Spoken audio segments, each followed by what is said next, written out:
கை உடையுமா கால் உடையுமா, என்ன உயிரோட வருவானா இருப்பானா, சாயங்காலம் தேருவானா, இப்படி கடவுளை வேண்டிக்கிட்டு உட்கார்ந்து கிடக்கணும். ஏன்னா என்ன கூட்டம், என்ன பெரிய கூட்டம், வெறும் ரசிகர்கள் தானே. ஆனா உள்ளுக்குள்ள ஒண்ணு புதைச்சி வச்சிருந்தான் பாத்தீங்களா. ஆனா உள்ளுக்குள்ள நான் யாரு காட்டுறேன்னு காட்டினானா இல்லையா, முதல்வர் சீட்ல உட்கார வச்சானா இல்லையா. வெள்ளக்காரன் இந்தியா மேல படையெடுத்து வந்தது கருப்பு தங்கம். அவங்க கிட்ட அடிச்சு உதச்சி சாகடிச்சு எடுத்துட்டு போவாங்க. அப்ப அவனுக்கு கிடைச்ச ஒரே ஒரு ஆயுதம் அந்த மூங்கில வெட்டி சுத்துனா சுத்துனா சுத்துனா சுத்துனா அதுதான் சிலம்பம். இயக்குனர் பேரரசு அவர்களே மற்றும் மேடையில் வந்திருக்கும் இயக்குனர்களே, தென்னிந்திய திரைப்பட சென்னை இயக்குனர்கள் சென்னை நடிகர் யூனியன் தலைவர் அசோக் அவர்களே, செயலாளர் சுகுமார் அவர்களே, பொருளாளர் ஜான் அவர்களே, இங்கே இந்த மோனிகா மோனிகா அந்த மாதிரி ஒரு பெரிய ஹிட்டாச்சு சாங், அந்த மாதிரி ஒரு பெரிய ஹிட்டாக கொடுக்க வேணும் இந்த மோனிகா ஹீரோயின். அஜித் சாரை பற்றி சொல்ல வேண்டியதே இல்லை. ஆனால் இந்த அஜித் சுழற்றுவார், சிலம்பத்தை மட்டுமல்ல இண்டஸ்ட்ரியும் சுழற்றுவார் நம்பிக்கை எனக்கு இருக்குது. கூல் சுரேஷ் அவர்களை நீங்கள் ரொம்ப நல்லா பேசுனீங்க. ஆனால் ஒரு விஷயத்தில் எனக்கு கொஞ்சம் சின்ன வருத்தம் உண்டு, அதையும் எனக்கு தெளிவுபடுத்துகிறேன். அதாவது எங்கள் சங்கத்தின் தலைவர் அப்படியே கால் நடுங்குச்சு கை நடுங்குச்சிங்களே, அதெல்லாம் நடுங்கிற கூட்டமே கிடையாது, நாங்கள் நடுங்க வைக்கிற கூட்டம். அதை முதல்ல நீங்கள் புரிஞ்சுக்கணும். ஆனால் உங்கள் சிறப்புமிக்க எங்கள் யூனியன் மெம்பர் தான் அவர். ஆனால் அவருக்காகவும் நீங்கள் குரல் கொடுத்து லெஜண்ட் இதுலேருந்து அவருக்கு பண்ணாங்க முத்துக்காளைக்கும் போது, நிச்சயமாக உங்களுக்கு நான் வணக்கத்தை சொல்லிக்கிறேன். அந்த லெஜண்ட் இது பண்ணவங்களும் என்னுடைய நன்றியினை சொல்லிக்கிறேன். உண்மையை சொன்னா வெள்ளக்காரன் இந்தியா மேலே படையெடுத்து வந்தது வேற எதுக்காகவும் இல்லை, கருப்பு தங்கம் அதுக்கு தான் வந்தான், வேற எதுவும் இல்லை. கருப்பு தங்கம்ங்கிறது என்னன்னு தெரியுமா உங்களுக்கு? மிளகு. மிளகு எங்கேயுமே இல்லை, அது எங்கே இருந்தது? கேரளாவில் அப்புறம் தான் வந்தது சகோதரரே. முதலில் வந்தது தமிழில் தான், அதுவும் பொள்ளாச்சி கிட்டேருந்து தான் வந்தது. பொள்ளாச்சி சைடில் மலை மேலே தான் வளர ஆரம்பிச்சது மிளகு. அந்த மிளகை ஒழிச்சு ஒழிச்சு அவங்ககிட்ட அடித்து உதச்சி சாகடிச்சு எடுத்துகிட்டு போவாங்க. அப்போ அவனுக்கு கிடைச்ச ஒரே ஒரு ஆயுதம் அந்த மூங்கில வெட்டி சுத்துனா சுத்துனா சுத்துனா சுத்துனா அதுதான் சிலம்பம். அதுதான் முதல் கருவி, அதுதான் முதல் ஆயுதம். எடுத்து சுத்துனான். சுத்துனதுல சுத்தமா சுத்துனா ஓட விட்டான். கப்பல் ஏறி ஓடி போனவன் திரும்பி வரவே இல்லை. நமக்குள்ள நம்ம கிட்ட இருக்கக்கூடிய பக்கத்தில் அக்கத்தில் இருக்கிறவங்கலாம் இருக்கானுங்களே, நைஸா பிளாக்ல விற்கிற மாதிரி வித்துட்டானுங்க எல்லா மிளகையும். கடைசியில் எல்லாத்தையும் விற்றாங்க, மஞ்சள் மிளகு எல்லாம் போய் நம்ம ராயலிட்டிக்கு நம்ம சாப்பிட்றோம்ல. இப்போ எங்கே நம்மகிட்டே இருக்கு, இந்தியாவிலே இருக்கு இல்லையா? இதான் இந்த சிலம்பத்தினுடைய ஒரு பெரிய இந்த அறிவுகளெல்லாம் எனக்கு போட்டியவர் எங்கள் தந்தையார். அவர் சுவாமிநாதன் சொல்லி எம்ஜிஆருடைய படங்கள் அத்தனைக்கும் அவர் தான் பண்ணுவார், என் டி ராமராவ் படங்களுக்கு பண்ணுவார். அவரும் சிலம்ப பயிற்சியில் சிறப்பாக கொடுப்பாரு. அவருக்காகவே எம்ஜிஆர் அந்த எம்ஜிஆர் திடல்னு ஒன்று இருக்குது. இப்போ எம்ஜிஆர் ஸ்கூலாக இருக்குது பாருங்கள், அது எம்ஜிஆர் திடல்.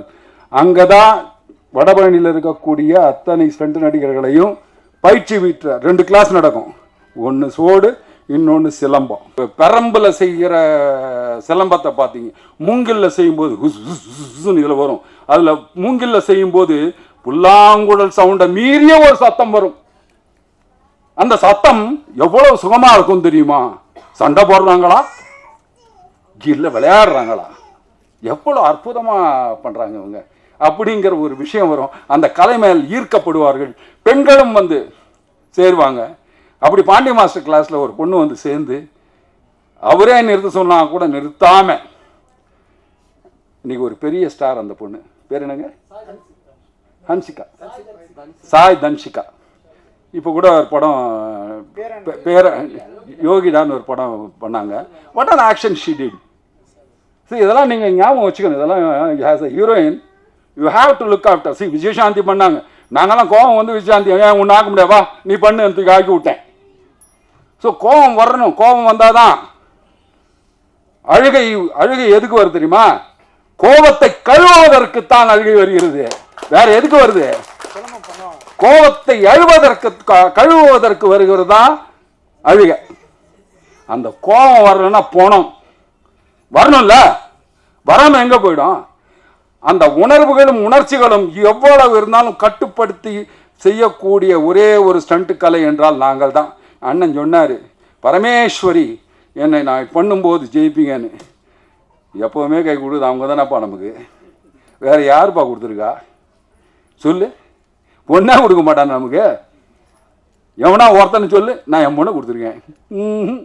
எல்லாம் காதல் கல்யாணம் தான் ஸ்டண்ட் நடிகந்து.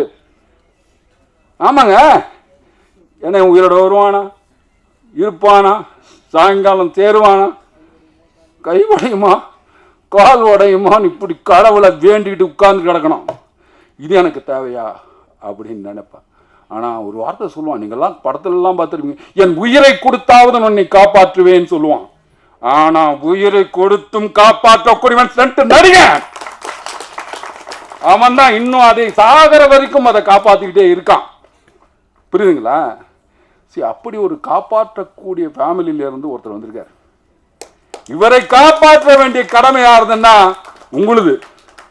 ஊடக நண்பர்களும் நீங்க தான், பத்திரிகையாளர்களும் மீடியாக்களும் உங்களை கைகூப்பி கேட்கிறேன், தயவுசெய்து இந்த படத்தை பெரிய லெவல்ல கொஞ்சம் நீங்க புஷ் பண்ணுங்க ஐயா. பெருசா கொஞ்சமாக அப்படி புஷ் பண்ணுங்க ஐயா, அது போதும் எங்களுக்கு. நாங்க ரொம்ப சந்தோஷப்படுவோம்.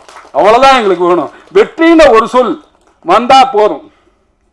இப்ப எப்படி அரசாங்கத்தில் வெற்றி வந்திருக்கோ எல்லாம் சொன்னாங்கல்ல, எனக்கு இன்னைக்கு கூட அப்படி பார்த்தா பேரரசர் அப்படி பொங்கி வரும்.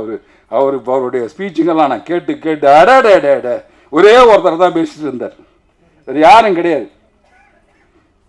ஏன்னா என்ன கூட்டம், என்ன பெரிய கூட்டம், வெறும் ரசிகர்கள் தானே, ரசிகர்கள் கூட்டம் தானே போகுது. ஆனால் உள்ளுக்குள்ளே ஒன்று புதைச்சி வச்சிருந்தான் பார்த்தீங்களா, நான் ரசிகன் தான், ஆனால் உள்ளுக்குள்ள நான் யாரு காட்டுறேன்னு காட்டினானா இல்லையா? முதல்வர் சீட்ல உட்கார வச்சானா இல்லையா? தெளிவானவங்க. நீங்க படிக்கிற பசங்களெல்லாம் திட்டுனீங்க, உங்களுக்கு என்னடா தெரியும், நீங்க என்ன பார்த்துருக்க போறீங்க, நீங்க இப்படி போனா அப்படி போறீங்க, அப்படி போனா இப்படி வந்துடுறீங்க, நீங்க ஊர் சுத்ததான் லாய்க்குன்னீங்க. ஆனா போட்டா மாட்டீங்களா ஓட்டு? தெளிவா கணக்கச்சிதமா தெரியும் சார், மூடுவேன்னாரு. அவனுக்கு எது வாழ்க்கைன்னு புரிஞ்சு போச்சு. நாமளும் இந்த மது போதைக்கோ கஞ்சா அடிச்சுட்டோ சுத்தினா நம்முடைய வாழ்வு சிறைச்சாலைக்குள் தான் இருக்கும். அது எனக்கு தேவையில்லை என்று ஒரு தலைவன் வந்திருக்கிறான். அவனை நம்ம ஆதரிக்கணும், கொண்டு வரணும், கொண்டாந்தாங்க. அதுதான் விஜயுடைய வெற்றி. இந்த இமாலய வெற்றியை சாதிக்க பிறந்த தமிழக முதல்வர் விஜய்க்கு கோடான கோடி தமிழக மக்களின் சார்பாக வணக்கங்கள், வாழ்த்துக்கள். எங்கள் சங்கத்தின் சார்பாகவும் வாழ்த்துக்கள். இவ்வளவு நல்ல விஷயங்கள் இவ்வளவு பேர் பண்ணியிருக்காங்க. மறுபடியும் நான் வேண்டி கேட்கறது ஒன்றே ஒன்று தான், வாழ்த்துனவங்க எல்லாருமே நல்லவங்க தான். மனசப்பட்ட துயரத்தை கூட மோகன்ஜி இங்கே சொன்னார். ஏன்னா அனுபவசாலிகளுக்கு தான் தெரியும். எனக்கும் அந்த வருத்தம் உண்டு, இருக்கு உள்ள. ஏன் கெஞ்சிறேன், எப்படி ரிலீஸ் ஆக போகுது, எப்படி பண்ண போகிறோம், எப்படி. நானும் பாண்டிய மாஸ்டரோட காலைல கேட்டிருந்தேன், மாஸ்டர் என்ன மாஸ்டர் பண்ணுவாங்க, எப்படி ஹெல்ப் பண்ணுவாங்க. இன்றைக்கி மோகன்ஜி சொல்லும்போது ஒரு அற்புதமான ஒரு விஷயத்த சொன்னார். அந்த வேவ்ஸை அது ரொம்ப பேருக்கு தெரியாது. அது உண்மையிலேயே தமிழக முதல்வர் அவர்களுக்கு எடுத்து சொல்ல வேண்டியது நம்ம கடமை. அதை சொல்லணும். தயவுசெய்து ஊடகங்கள் அது தயவுசெய்து அவர் சொன்ன அந்த வார்த்தையை தயவுசெய்து போடுங்க. இங்கேயும் ஒரு ஊடகம், நமக்கும் ஒரு ஓடிடி பிளாட்ஃபார்ம் இருக்குது அப்படிங்கிற தைரியத்தில் அந்த சின்ன படங்க பொழைச்சி போட்டுமே சார், ப்ளீஸ் சார். உங்களெல்லாம் கூப்பிட்டு நாங்கள் பண்ணுறோம்னு நினைக்கிறோமே, எல்லாரும் வாழணும்னு நினைக்கிறோமே, எங்களையும் கொஞ்சம் வாழவீங்கன்னு கேட்டு விடைபெறுகிறேன். நன்றி, வணக்கம்.